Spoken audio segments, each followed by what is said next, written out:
আসসালামু আলাইকুম এভরিওয়ান, সবাই কেমন আছেন? আশা করি আপনারা সবাই অনেক অনেক ভালো আছেন। আজকে আমি আপনাদেরকে দেখাচ্ছি হচ্ছে আমসত্ত্ব করে।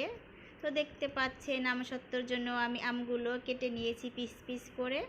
তো এখন এগুলোকে আমি সেদ্ধ করে নিব। পানিটা অল্প করে দিয়েছি, কেননা এই পানি ফেলে দেওয়া যাবে না, যেন এই পানির ভেতরে আমটা সেদ্ধ হয়ে যায়।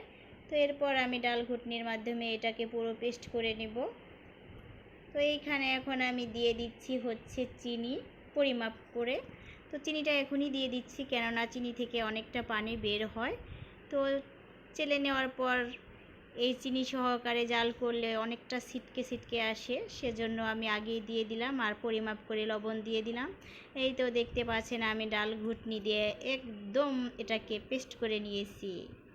তো এখন এটাকে আমি চেলে নিব, তাহলে কিন্তু আমের পিউরিটা বের হয়ে যাবে। তো একদম সহজে করা যায়, খুব কম সময়ে, একদিন সময় লাগে মাত্র। তো আমি প্লেটটা একটা সরিষার তেল দিয়ে ব্রাশ করে নিয়েছি। এই তো দেখতে পাচ্ছেন আবার আমি চুলায় বসিয়ে দিলাম এটা। এখন এখানে দিয়ে দিচ্ছি টেলে নেওয়া মরিচের গুঁড়ো।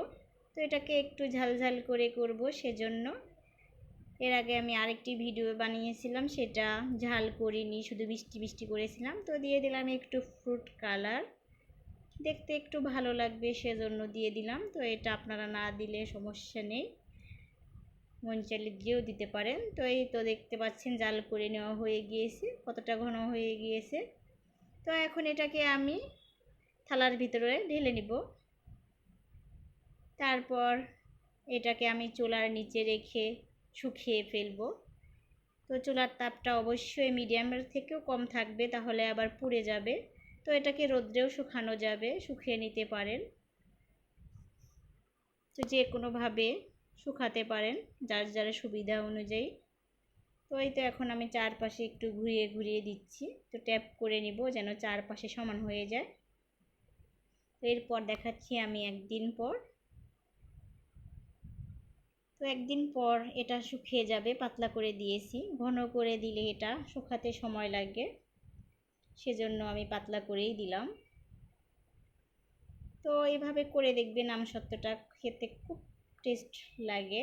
তো এই তো দেখতে পাচ্ছেন শুকিয়ে গিয়েছে আমাদের আমসত্ত্বটা, দেখতে মাশাআল্লাহ কতটা কিউট লাগছে। তো এগুলোকে আমি এখন গ্লাস দিয়ে কেটে নিব। এভাবে আমার পিস পিস করলে খুব ভালো লাগে, আপনারা যে কোনো শেপে এটা কেটে নিতে পারবেন। তো এই তো কেটে নেওয়া হয়ে গিয়েছে, এখন এগুলোকে আমি তুলে ফেলবো চারপাশ থেকে।